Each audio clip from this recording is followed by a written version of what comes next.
తెలియజేస్తాను. హల్లెలూయా. అబ్రహాముగా మార్చినట్లుగా నిన్ను నీ సంతతిని మారుస్తానంటాడు. హల్లెలూయా.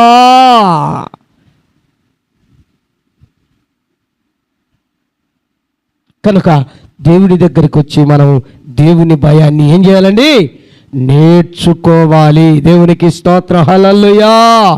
అంతేగాని నువ్వు నేర్పించు. లోక సంబంధంగా ఏవి మనకు చదువులు చదువుకోవాలి, బుద్ధిగా ఉండాలి, మంచిగా పిల్లలు పెరగాలి, బాగా మనం కూడా బ్రతకాలి, సొసైటీలో గౌరవంగా మంచిగా మర్యాదగా జీవించాలి. అలా ఉండడం మంచిది, నేర్పించడం మంచిది. కానీ నువ్వు ఎన్ని లోకానుసారంగా నువ్వు నేర్పించినా దేవుని భయాన్ని నేర్పించకపోతే ఆ వ్యక్తి జీవితం, దేవుని భయం ఎవరైతే కలిగి ఉండకుండా నేర్చుకోకుండా ఉంటారో ఆ వ్యక్తులు ఈ లోకములో ఎన్ని కలిగి ఉన్నప్పటికీ ప్రయోజనమైతే ఉండదండి. ఎందుకంటే మేము బాగా గమనించండి.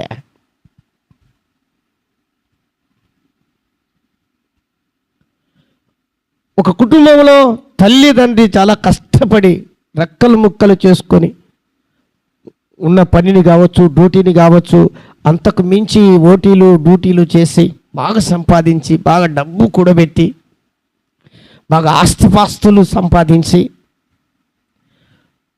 బాగా డబ్బు విషయాల్లో, బంగారు విషయాల్లో, ఆస్తుల విషయాల్లో ఏది కొదవలేకుండా ఉన్నారు అనుకోండి. అలా బాగా ఉన్నారు కదా లోకంలో చాలామంది ఉన్నారా? కానీ మీరు చూసిన వారిలో చాలా మటుకు కుటుంబాలు ఎలా ఉన్నాయో, ఏ విధంగా సంతోషంగా, సమాధానంగా, నెమ్మదిగా ఉన్నాయో మీరే ఒక్కసారి తొంగి చూడండి, తరిచి చూడండి ఒకసారి. భార్య భర్తలు ఎలా ఉన్నారో, లేకపోతే పిల్లల కుటుంబాలు ఎలాగున్నారో, లేదా పిల్లల జీవిత శైలి ఎలాగుందో ఒక్కసారి తరిచి చూడండి. తేడా లేకపోతే నన్ను అడుగు. ఆ తేడా బ్రతుకు మనకు వద్దని నేను ప్రేమతో తెలియజేస్తున్నాను. హల్లెలూయా.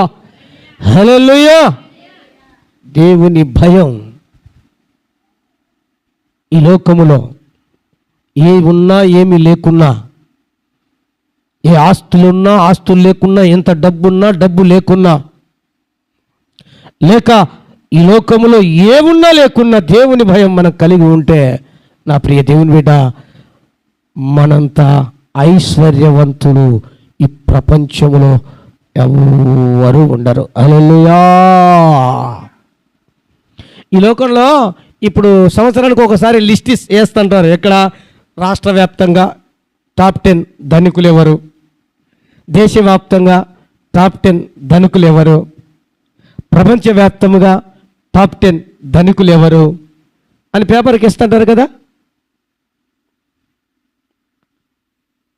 దేవుడు కూడా పరలోకమందు టాప్ 10 ధనికులలో లిస్ట్ అవుట్ చేస్తున్నాడు. దేవునికి స్తోత్రం. హల్లెలూయా. హల్లెలూయా. అయితే ఈ డబ్బుతో, ఈ ధనంతో, ఈ ఆస్తిపాస్తులతో దానికి సంబంధం లేదు, దానికి సంబంధమే లేదు. దేవుని యందు ఎంత భయం కలిగి ఉన్నారు, ఎంత భక్తితో బ్రతుకుతున్నారు, ఏ విధంగా ఆధ్యాత్మికంగా వారి జీవితాలు నడిపించబడ్డాయి అన్నదాన్ని బట్టి ఐశ్వర్యాన్ని కొలిచి లిస్ట్ అవుట్ చేస్తున్నాడు. దేవునికి స్తోత్ర. హల్లెలూయా. మరి ఇక్కడ కావాలా, అక్కడ కావాలా?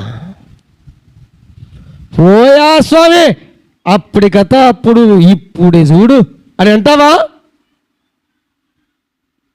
ఇప్పుడైనా అప్పుడైనా, ఇప్పుడున్నా కూడా లిస్టులో చూడడానికి కావాలంటే ప్రపంచవ్యాప్తంగా చూడండి, దేవుని పిల్లలే ధనికులు. దేవునికి స్తోత్ర. హల్లెలూయా.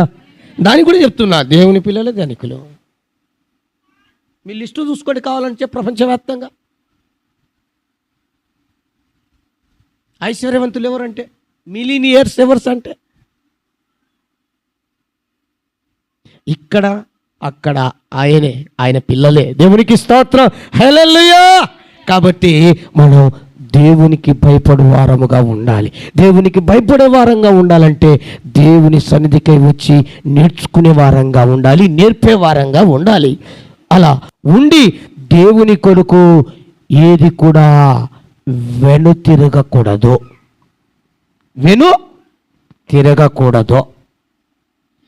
దేవుని కొరకు దేనికైనా ముందుకెళ్ళాలి. అడుగు ఎన్నికి వేయకూడదు. విశ్వాసములో తగ్గడానికి వీలే లేదు. దేవుని యందు నమ్మకత్వములో తగ్గేదానికి వీలు లేదు. ఆధ్యాత్మికంగా నడిచేదాని కొరకు తగ్గడానికి వీలు లేదు. లోక సంబంధంగా ఎందరో తగ్గేదే లేదనొచ్చు, కానీ దైవ సంబంధంగా నువ్వు అనగలవా? నేను ఈ విషయాల్లో, దేవుని విషయంలో తగ్గేదే లేదనగలవా? అప్పుడు అంటాడు దేవుడు, నీవు నాకు భయపడు వాడవు, భయపడు దానవు. ఎప్పుడు అది తగ్గేదని ఎప్పుడు వస్తా అంటే, ప్రాణం పోయేంత వరకు, తుది శ్వాస వరకు నీతోనే ఉంటానయ్యా, వెనకడ ఏనయ్యా, వెనకంజ ఏనయ్యా, విశ్వాసంలో ఏమాత్రం నేను అని ఒక తీర్మానంలోనికి రావాలి. కానీ శ్రమలు వచ్చేసరికి, కష్టాలు వచ్చేసరికి, బాధలు వచ్చేసరికి, అనారోగ్యం వచ్చేసరికి మనం ఏం చేస్తున్నాం? మన తీర్మానాలు, మన మాటలు, మన యొక్క ఉడంబడికలు, లేదా మన ప్రవర్తన, లేదా మన దేవుని యందు ఆధ్యాత్మిక జీవితం ఏమైపోతుంది? చిన్నగా తగ్గిపోతా ఉంది. అవునా కదా? నేను అంటాను, అందును బట్టి ఇంకా విరుచితంగా ముందుకెళ్ళా, ఇంకా శ్రమలు వస్తున్నాయా? దేవుడు ఉన్నాడన్న ధైర్యంతో, గుండె ధైర్యంతో, గుండె అలా ముందు పెట్టి వెళ్ళు. దేవునికి స్తోత్రం, హల్లెలూయా. కష్టాలు వస్తున్నాయి, అనారోగ్యం వెంటాడుతుంది, బాధలు వస్తున్నాయి, అవమానాలు, నిందలు ఎదురవుతున్నాయి. దేవుడు ఉన్నాడన్న ధైర్యంతో గుండె మీద చేసుకొని గుండె ధైర్యంతో ముందుకెళ్ళు. నిన్నేం చేస్తాయో చూద్దాం, నేనేం చేస్తాయో చూద్దాం.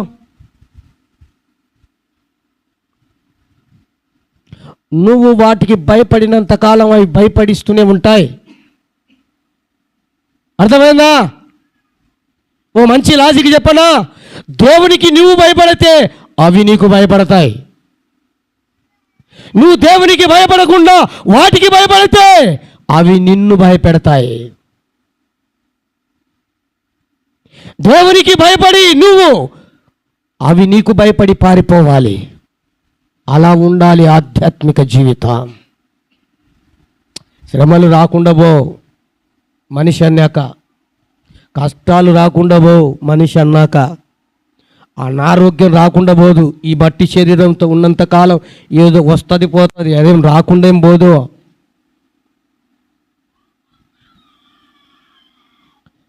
కానీ వాటి కొరకే నీ ఆధ్యాత్మిక జీవితాన్ని పాడు చూసుకోవాకని ప్రేమతో నేను తెలియజేస్తున్నాను. దేవునికి భయపడే వారంగా మనం ఉండాలి. అలా ఉంటే అబ్రహామును ఆశీర్వదించినట్లుగానే నిన్ను ఆశీర్వదిస్తాడు. హల్లెలూయా. దేవునికి భయపడే వారంగా ఉండే వ్యక్తి, మరొక వ్యక్తి ఉన్నాడు. చూడండి, ఆదికాండ గ్రంథములోనే 39వ అధ్యాయములో 9వ వాక్యం తీయండి చక్క. నీవు అతని భార్యవైనందున నిన్ను తప్ప నేను దేనిని నాకు అప్పగింపకుండా ఉండలేదు. కాబట్టి నేను ఎట్లు ఇంత ఘోరమైన దుష్కార్యము చేసి దేవునికి విరోధముగా పాపము కట్టుకొందునని తన యజమానుని భార్యతో అనేను. ఎవరు ఈ మాట చెప్పారు? యోసేపు తన యజమానుడైన ఫరో యొక్క ఫరో కాదు, సారీ, పోతీఫర్ అయినటువంటి భార్యతో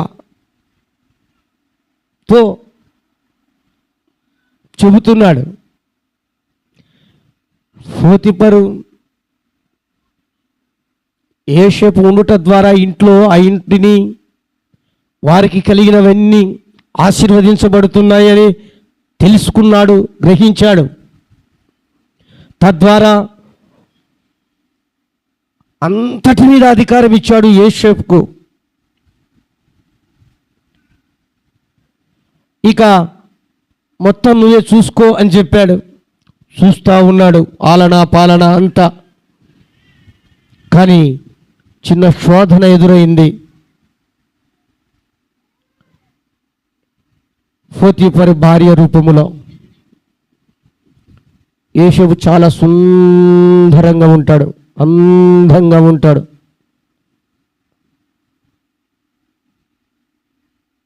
అలాంటి వ్యక్తిని చూసి శారీరకంగా మోజుపడి శయనించాలని చెప్పేసి బలవంతం చేసిందే. అప్పుడు యోసేపు అంటున్నాడు, నా యజమానుడు అంతటి మీద నాకు అధికారం ఇచ్చాడు, ఒక్క నీ పైన తప్ప.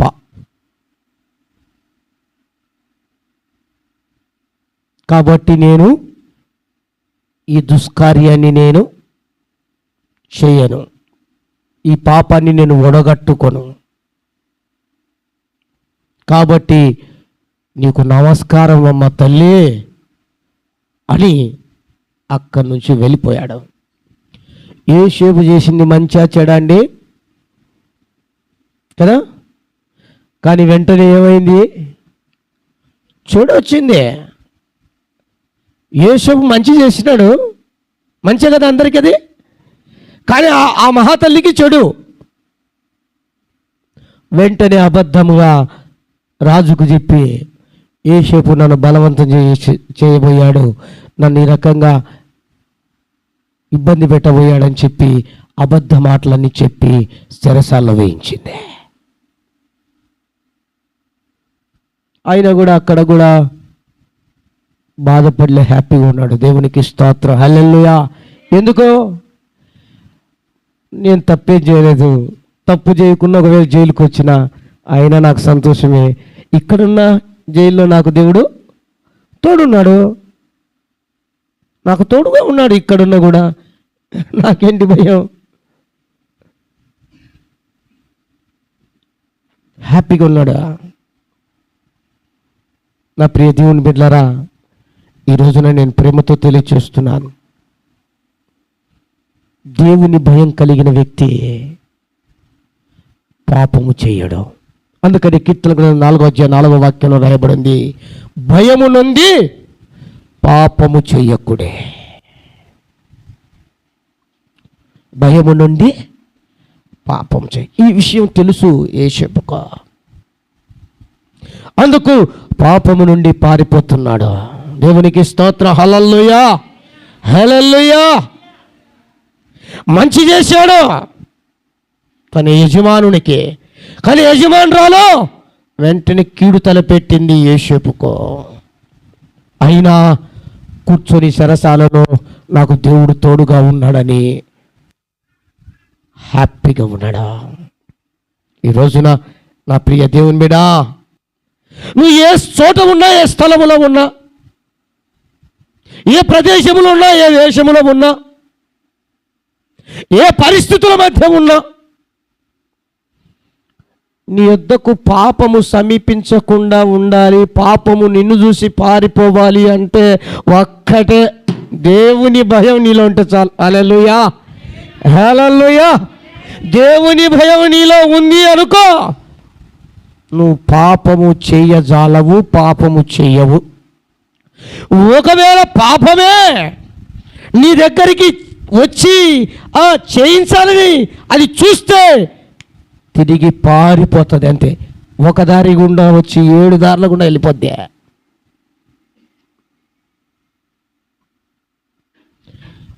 ఒకవేళ ఆ మధ్యలో కొన్ని సంగతులు, అబద్ధాలు ఏమండి నిజము చెప్పకముందే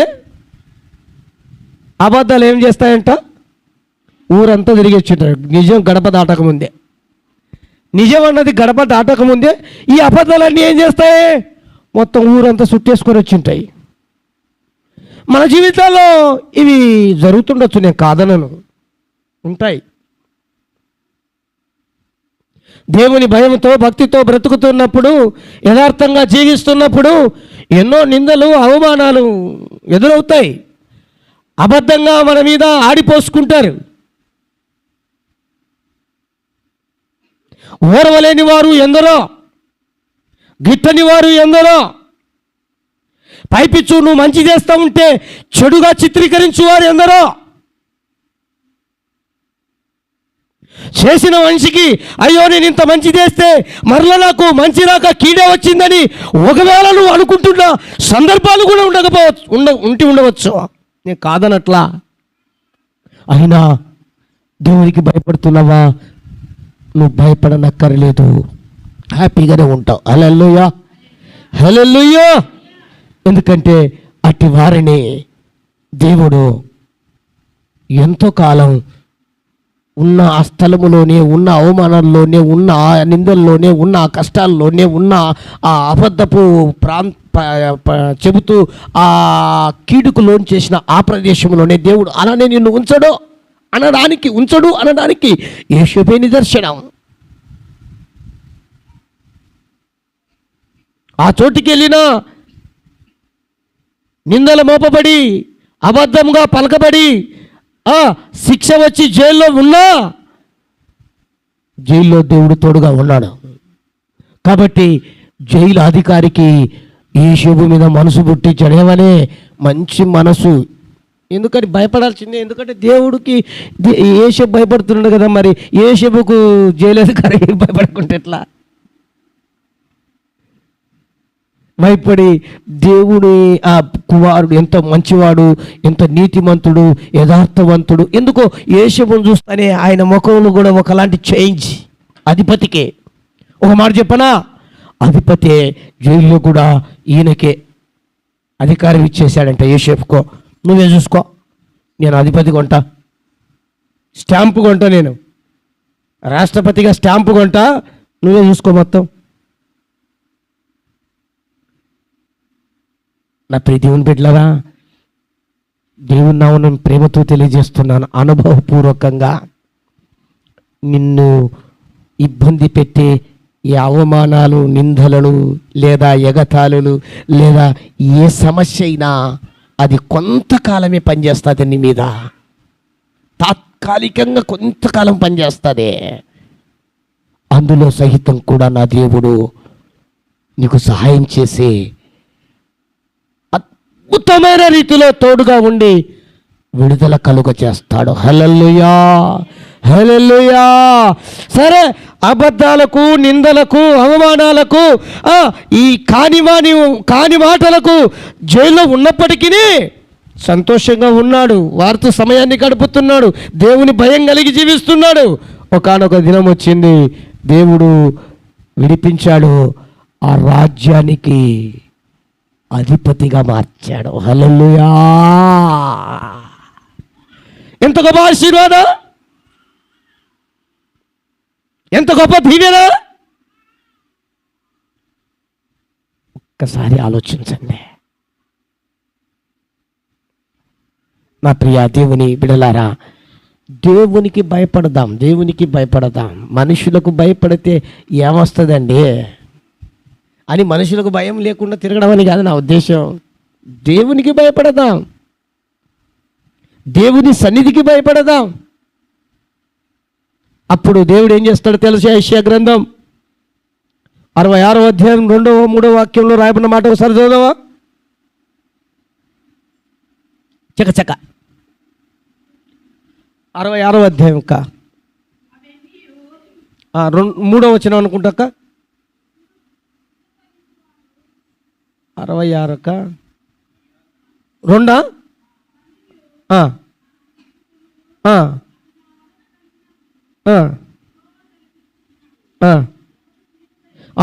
యెహోవా సెలవిచ్చుచున్నాడు, ఎవడు దీనుడై నలిగిన హృదయము గలవాడై నా మాట విని వణుకుచుండునో భయపడుచుండునో వారినే నేను దృష్టి ఉంచాను. ఎవరిని దృష్టి ఉంచుతాడంట ఈ లోకంలో దేవుడు? ఆయన మాట విని భయపడుతూ వణుకుతూ ఉన్న వారి మీద దేవుడు దృష్టి ఉంచుతాడు. నువ్వు ఏ స్థితిలో ఉన్నా, నువ్వు ఏ పరిస్థితుల్లో ఉన్నా, నువ్వు ఏ స్థలమందున్నా నీ మీద దృష్టి పెడతాడు దేవుడా. పని చేసుకుంటున్న పని చోట ఉన్నా కూడా ఒకవేళ ఆ పని చోట కూడా నీ మీద దృష్టి ఉంచుతాడా? డ్యూటీలో ఉన్నా, డ్యూటీ చేస్తున్నా ఆ చోట దృష్టి ఉంచుతాడా? ఇంట్లో ఉన్నా నీ మీదే దృష్టి ఉంచుతాడా? నువ్వు నడుస్తూ వెళ్ళినా నీ మీదే దృష్టి ఉంచుతాడా? ఎప్పుడో దేవునికి భయపడుతూ వణుకుతూ ఉంటే, నలిగిన హృదయముతో దేవునికి భయపడి వణుకుతూ ఉంటే దేవుడు దృష్టించి నిన్ను నీకున్న వాటిలో నుండి విడిపించి అద్భుతంగా ఆశీర్వాదకరంగా నడిపిస్తాడు. హల్లెలూయా అనడానికి ఈ శుభ నిదర్శనం. దేవునికి భయపడేవాడు గనక అలాగా దేవుడు ఆశీర్వదించాడు. ఈ రోజున నీవు దేవునికి భయపడుదానుగా నువ్వు ఉంటే నిన్ను అలాగా దీవిస్తాడు ఆయన, ఆశీర్వదిస్తాడు ఆయన. అట్టి భయం ఒకవేళ ఇంతవరకు ఉందా? హ్యాండ్స్ అప్, సెల్యూట్ చేయాలి మీకు. ఒకవేళ లేదా ఇప్పుడైనా తీర్మానం చేయి. దేవుడు గొప్పగా మనల్ని ఆశీర్వదిస్తాడు. నా ప్రియ దేవుని బిడ్డలారా, జ్ఞాపకం చేసుకుందాం. అలానే నిర్గమాకాండం 1వ అధ్యాయం 17 వచనం నుంచి చదువుదాం. 17వ వచనం నుంచి. అయితే ఆ మంత్రసానులు దేవునికి భయపడి ఐగుప్తు రాజు తమకు ఆజ్ఞాపించినట్టు చెయ్యక, మగపిల్లలను బ్రతకనీయక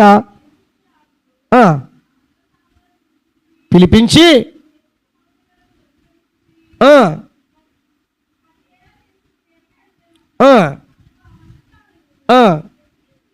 హెబ్రీ స్త్రీలు ఐగుప్తు స్త్రీల వంటి వారు కాదు, వారు చురుకైన వారు. మంత్రసాలను మన వాళ్ళు వెనకముందే వారు ప్రసవించి ఉందురని ఫరోతో చెప్పిరి. దేవునికి స్తోత్రం. హల్లెలూయా. ఎంత అద్భుతమైన రీతిలో మాటలు ఉన్నాయి చూడండి.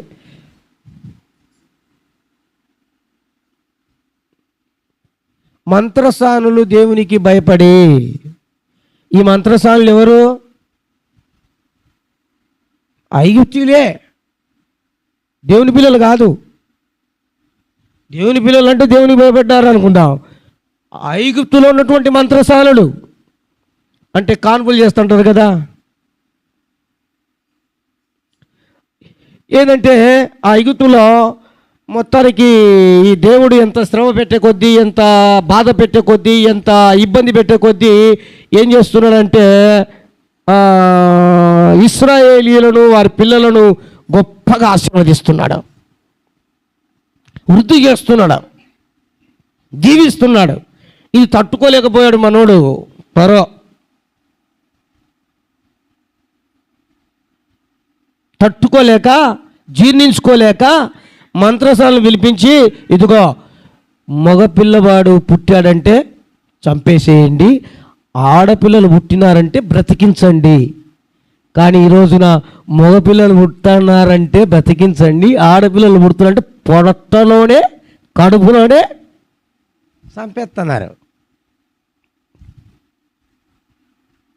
కదా. కానీ అట్లా లేదాడా? రాజుగారు చెప్పినాడు, నువ్వు ఆడపిల్లలను బ్రతకరించి మగపిల్లలను ఏం చేస్తావంటే చంపేయండి అన్నాడు. కానీ ఈ మంత్రసానులు వారి దగ్గరికి వెళ్ళి ఆ గర్భంతో ఉన్నప్పుడు వెళ్ళగానే గర్భమును ధరించిన వారు ప్రసవించి పిల్లలను దాచిపెడుతున్నారట, బ్రతకనిస్తున్నారట మగపిల్లలను. ఇది రాజుకు తెలిసిన తర్వాత పిలిచారు మంత్రసాలను. ఏమమ్మా ఏంటి పరిస్థితి, నేను చెప్పింది ఏంటి, మీరు చేసేది ఏంటి, మగపిల్లలను చంపేసి ఆడపిల్లలను బ్రతికించండి అంటే మీరు ఏందో ఇలా చేస్తున్నారేంటి అని అడిగితే అప్పుడు వాళ్ళు సర్టిఫికెట్ ఇస్తున్నారు. ఎవరు? మంత్రసానులు, అన్యులు, ఐగుప్తులో ఉన్నటువంటి వాళ్ళు. ఏమని?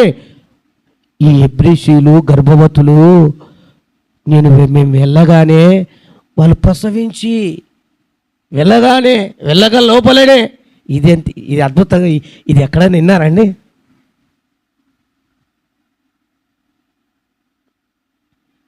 అంటే కొన్ని సందర్భాలలో ప్రసవించడానికి సమయం ఉండకపోయినా, ఒకవేళ కాస్త ఒక సెకండో ఒక నిమిషం అట లేట్ అవుతున్నా వారు బలవంతంగా అయినా, దాని అర్థం అంతే కదా, అంతే కదమ్మా.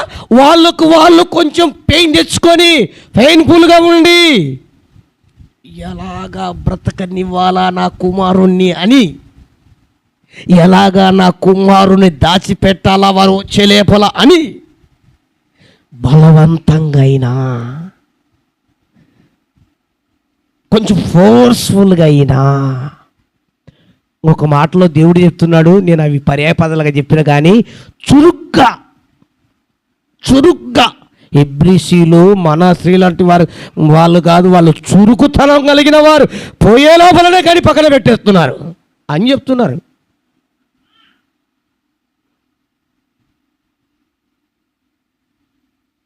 దేవునికి భయపడి వారని సర్టిఫికెట్ ఇచ్చాడు దేవుడు. ఎవరిని? అన్యులు సహితం. కానీ ఈ రోజున దేవుని పిల్లలకు దేవుడు సర్టిఫికేట్ ఇవ్వలేని పరిస్థితులు ఉంది. చురుకుతనంలా ఎప్పుడు దేవుని భయం లేదో అప్పుడు చురుకుతనం ఉండదండి. నేను నిజం చెప్తున్నా, అంతే. లేచితనం పెరిగిపోతే, సోమర్తనం పెరిగిపోతుంది. దేవుని భయం ఉందంటే చురుగ్గా ఉంటారు, అంతే.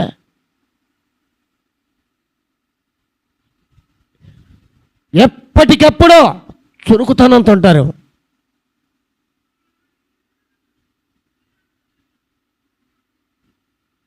మంత్రస్నానులు దేవునికి భయపడువారని దేవుడు వారికి మేలు చేశాడంట. దేవునికి స్తోత్రం. హల్లెలూయా, హల్లెలూయా. అన్యులు దేవునికి భయపడుతున్నారు. ఈ రోజున దేవుని నమ్ముకున్న వాళ్ళు కొందరు దేవునికి భయపడట్లేదు, బొత్తిగా భయం లేకుండా తిరుగుతున్నారు.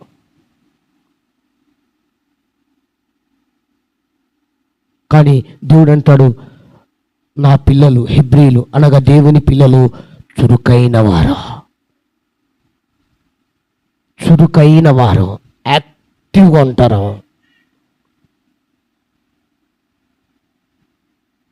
యాక్టివ్గా ఉంటారు.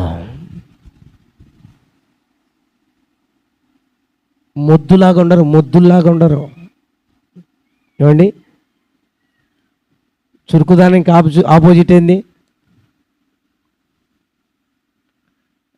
మనిషికి పిన్ను చూసి పక్కన నీ పక్కన ఉంటే అలా గుచ్చి చూడట, నీ దగ్గర పిన్నిస్ ఉంటే. లేకపోతే కనీసం గోర్లు ఉంటాయి, గోర్లతో కూడా స్పర్శనేమో, అప్పుడు మనం మనిషి అనుకుందాం. లేకపోతే నీకు నీవే గిచ్చుకో, మళ్ళీ పక్కలో అయితే గట్టి గిచ్చుతారేమో, నీకు నీవే గిచ్చుకో. కొందరికి గిచ్చుకున్నా గిల్లినా సురుకుతనం ఉండదు. అంటే బాడీ పనిచేస్తానట, పని చేయనట్ట. అవయవములు ఒకవేళ ఏదైనా పని చేయకపోతే ఆ చోట ఏమైద్ది? అవునా? ముద్దుగా ఉంటుంది, అంటే పని చేయదు అది. ఆ పార్టు లేకపోతే ఆ శరీరంలో అది పడిపోతే పని చేయదుగా. ఈనాడు చాలామంది చురుకుతనం కలిగి లేరు. అంటే దాని అర్థం భయం లేదు. ముందు భయం ఉంటే కదా.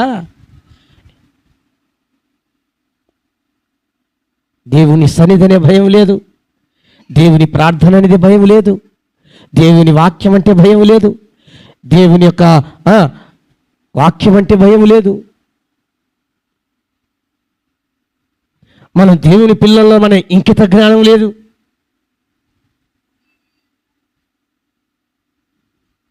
ఏమండి? మనం చేసే పనుల్లో, మనం నడిచే మార్గములో, లేదా మనం చేసే ప్రతి వాటిలో దేవుని భయం లేదు. లేసితనం. ఎప్పుడు ఏమి చేయాలో తెలియదు, ఎప్పుడు ఎలా నడుచుకోవాలో తెలియదు, ఎప్పుడు ఏం మాట్లాడాలో తెలియదు, ఎప్పుడు ఎక్కడ ఎలా ప్రవర్తించాలో తెలియదు. అంతా ఉల్టా. చేసే టైంలో చేయం, చేయని టైంలో చేస్తాం. తినే టైంలో తినం, తినకూడని టైంలో తింటాం. ఉండాల్సిన తీరులో ఉండం, ఉండకూడని తీరులో ఉంటాం. మాట్లాడవలసిన మాటలు మాట్లాడరు, మాట్లాడని కూడా మాట్లాడతాం. ఇలా చెప్పుకుంటూ పోతే నా ప్రియ దేవుని బిడ్డలారా, జ్ఞాపకం చేసుకుందాం. ఇది దేవుని భయము లేనితనానికి సూచనలు అవి.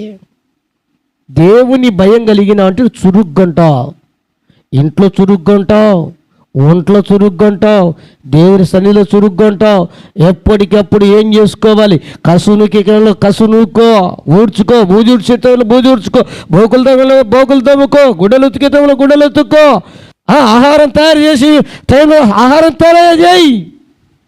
పెట్టే విషయంలో పెట్టు, పెట్టే టైంలో వండుకోవాల్సిన టైంలో వండుకో.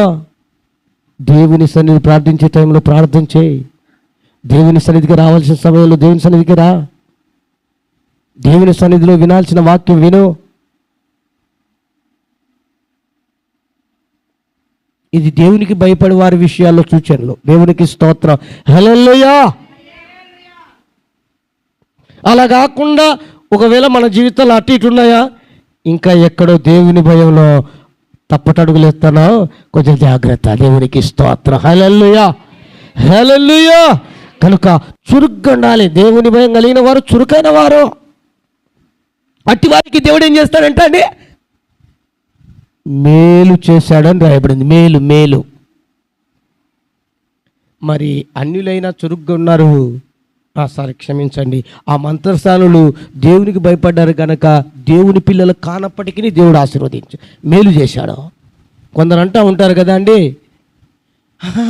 మేము చర్చికి వస్తుంటాము, దేవుని మందిరానికి వస్తుంటాము, బాగా బైబిల్ చదువుతుంటాము, ఉపవాసాలు ఉంటాము, బాగా ప్రార్థనలు చేస్తూ ఉంటాము, అయినా ఎందుకండి మేమేం ఆశీర్వదించబడట్లా?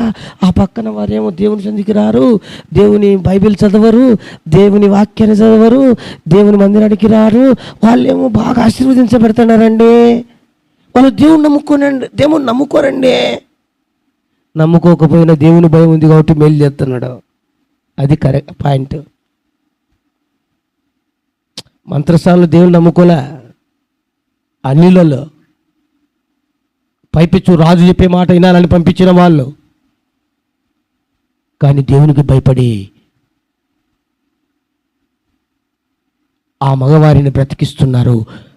దేవుడు ఆ భయాన్ని చూసి వాళ్ళకు మేలు చేశాడు. దేవునికి స్తోత్రం, హల్లెలూయా. ఈ రోజున దేవుని పిల్లల్ని చెప్పుకున్న వాళ్ళు దేవునికి భయపడి క్రమముగా కుటుంబాన్ని మంచిగా పనిచేసుకోవాల్సిన పరిశ్రమలో పనిచేసుకుంటూ బాగా నడవలసిన మార్గంలో నడుస్తూ ఏమి తాగుడు తందనాలు లేకపోతే అవి ఇవి చెడులు వట్లు లేకుండా బాగా జీవితం అటు వారికి మేలు చేయడా దేవుడు? మనమేమో దేవుని పిల్లలమని చెప్పి మన ఇష్టానుసారంగా తిరుగుతాం, మనం ఇష్టం వచ్చినట్లు ఖర్చు చేస్తాం, మనం ఇష్టం వచ్చినట్లు తాగుతాం, తందనాలు ఆడుతాం, మనం ఇష్టం వచ్చినట్టు క్రమశిక్షణ లేకుండా బ్రతుకుతాం, మనం చేయాల్సిన పనులు చేయం, నడవాల్సిన మార్గంలో నడవం, కష్టపడే రీతిలో కష్టపడం. ఏమండి ఇలా చేయం. మరి ఏ విధంగా వారికంటే మా అమ్మ కంటే వారిని ఎందుకు ఊరికే వారి మీద ఎడుతావు? మిమ్మల్ని కాదు, లోకంలో చాలామంది ఉన్నారు ఇలా అనేవారు, నాతో ప్రశ్నించేవారు. అందరికీ ఈ జవాబే,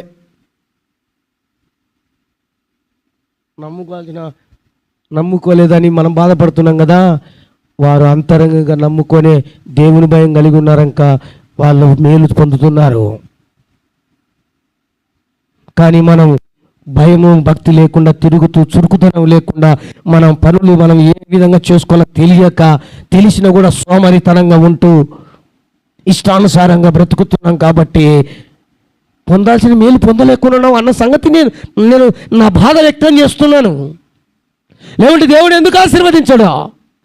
దేవుని లేని వ్యక్తులే ఆశీర్వదించబడుతుంటే దేవుడు కలిగిన వ్యక్తులను ఆశీర్వదించడా ఎంతవరకు న్యాయం? ఒకసారి మీరు ఆలోచించండి.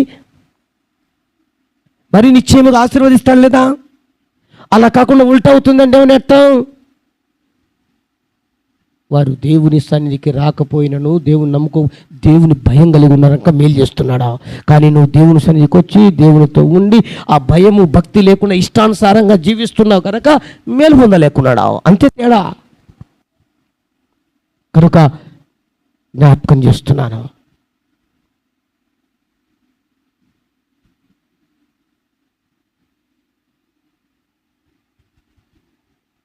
దేవునికి భయపడవా? దేవునికి భయపడవా? కానీ చాలామంది విశ్వాసులు, ఇంకొక మాట చెప్పాలంటే సేవకుల సహితం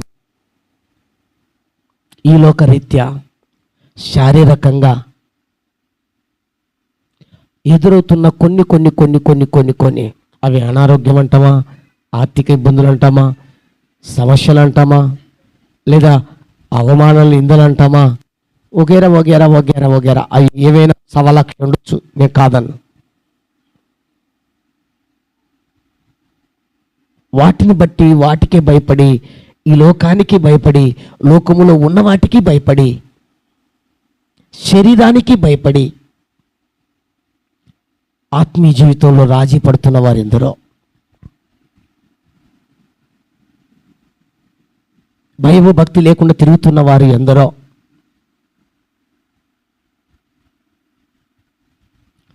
ఒక్క మాట చెప్పి నేను ముగిస్తాను. చాలా ఇంపార్టెంట్ అయినటువంటి మాట ఇది. నీ హృదయంలో ఎప్పుడు ఉండాలి. దేవుని భయం కలిగిన వాడవు, కలిగిన దానవుగా ఉండాలి అంటే నీ హృదయం అనే పలక మీద ఈ మాట తుడిపేయకుండా రాసి పెట్టుకోవాలి. పరిశుద్ధ గ్రంథంలోంచి మత్తయి శుభవార్త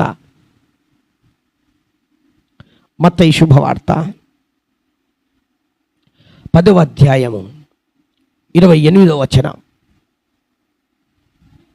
మరియు ఆత్మను చంపనేరక శరీరమునే చంపు వారికి భయపడకుడి గాని ఆత్మను దేహమును కూడా నరకములో నశింపజేయవాడికి మిక్కిలి భయపడండి. హల్లెలూయా. ఈ దేహానికి భయపడినా భయపడకపోయినా ఏం కాదు. ఒంట్లో ఉన్న అనారోగ్యాన్ని బట్టి భయపడి ఆత్మీయంగా దిగజారిపోయేవారు చాలామంది ఉన్నారండి విశ్వాసంలో. ఒంట్లో ఉన్న అనారోగ్యాన్ని బట్టి ఆత్మీయంగా దిగజారిపోయి పడిపోయి వెలుదిరిగి లోకములో పాపములో కలిసిపోయిన వారు చాలామంది ఉన్నారు. చెప్పడానికి బాధపడుతున్నా. ఈ శరీరానికి దేహానికి భయపడనక్కర్లేదు, కానీ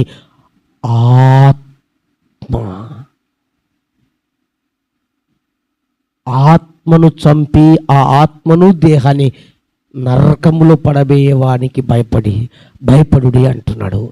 ఆయన ఎవరంటే నజరేయుడైన యేసు. ఆ యేసుకు భయపడవా? ఎందుకంటే ఒకవేళ ఈ శరీరానికి భయపడకపోయినా ఈ శరీరము కృషించి కుంగి లేకపోతే అది మట్టికి మన్నైపోయినా కూడా పర్వాలేదు, అది మళ్ళా మట్టికే చేరాలి కాబట్టి కదా. కానీ ఆత్మ అది దేవుని దయచేసాడు, ఇంకా దేవుని యొద్దకే వెళ్ళిపోవాలంటే ఇంకా మరి ఎక్కడా ఉండడానికి వీల్లేదు. కానీ ఆ ఆత్మ దేవునికి భయపడకుండా ఆత్మను మనలో పెట్టిన ఆత్మను నెగ్లెక్ట్ చేస్తే ఆ ఆత్మను నరకానికి పడద్రోసే ఆ దేవునికి భయపడకపోతే ఎలాగుంటుందో ఒకసారి ఆలోచించండి.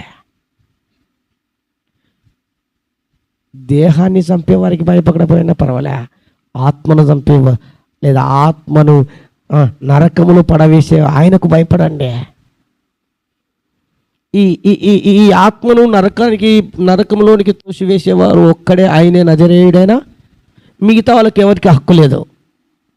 ఈ శరీరము, మనకున్నవన్నీ కూడా, లేదా మనకున్నటువంటి శారీరకమైన సంబంధం, అదంతా కూడా ఎంతైనా ఈ లోకములో ఉన్న అధికారి లేక అపవాది లేక సాతానుడు నిన్ను కుంగి కుషించేటట్లుగా చేయొచ్చు, నిన్ను చంపచ్చు చివరికి, కానీ నీ ఆత్మను చంపలేడు.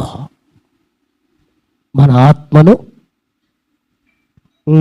వాడి చేత కాదు, అది చంపాలి, అది నరకానికి త్రోసివేయాలంటే యేసయ్య ఒక్కడే. అందుకేనంటున్నాడు, అట్టి దేవునికి భయపడు. నువ్వా దేహానికి భయపడి దేవుణ్ణి వదిలిపెడుతున్నావేమో, లోకానికి భయపడి దేవుణ్ణి నమ్మలేకపోతున్నావేమో, మత ఆచారానికి కుల సంప్రదాయాలకు భయపడి దేవుని యందు విశ్వాసం ఉంచలేకపోతున్నావేమో, ఇంట్లో ఏమనుకుంటారో, ఇంటి పక్కన ఉన్న వారు ఏమనుకుంటారో, లేకపోతే సమాజం ఏమనుకుంటుందో, లోకం ఏమనుకుంటుందో అని ఒకవేళ యేసయ్యను గుర్చిన భయం నీకు ఇంకా లేదేమో, ఇప్పుడైనా ఆ యేసయ్యకు భయపడితే దేవుడు అంటాడు, నువ్వు ఐశ్వర్యవంతుని అయిపోతావు. దేవునికి స్తోత్రం, హల్లెలూయా. నువ్వు ఆశీర్వదించబడతావు, హల్లెలూయా. ఎలాగంటే అబ్రహామును ఆశీర్వదించినట్టు, ఎలాగంటే యోసేపును దీవించినట్లు, ఎలాగంటే మంత్రసానులకు మేలు చేసినట్లు నన్ను మనందరినీ ఆశీర్వదిస్తాడు. ఇంకొక మాటలో చెప్పాలంటే మనలందరినీ, లేదా ఈ మనుషులందరినీ, దేవుని పిల్లలందరినీ నరకానికి ఆత్మను పడద్రోయకుండా పరలోకానికి తీసుకొని వెళ్తాడు. హల్లెలూయా. అట్టి దేవునికి భయపడండి,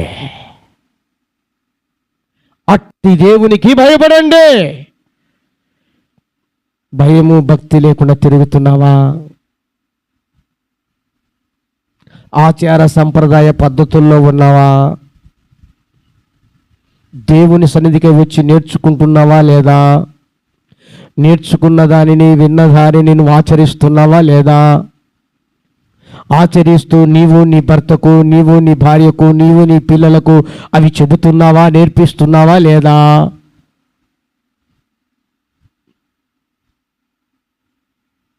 ఒక్కసారి నిన్ను నువ్వు పరీక్షించుకొని ఇప్పుడైనా ఒక తీర్మానంతో ప్రభువులకు భయపడి, ఆ దేవునికి భయపడి నీవు జీవితాన్ని కొనసాగించడానికి ఇష్టపడితే నీ జీవిత కాలం అంతా నా దేవుడు ఇక్కడైనా పరలోకములైనా నిన్ను దీవెనకరంగానే ఉంచుతాడు, నడిపిస్తాడు. మోకరించండి, ప్రార్థన చేసుకుందాం.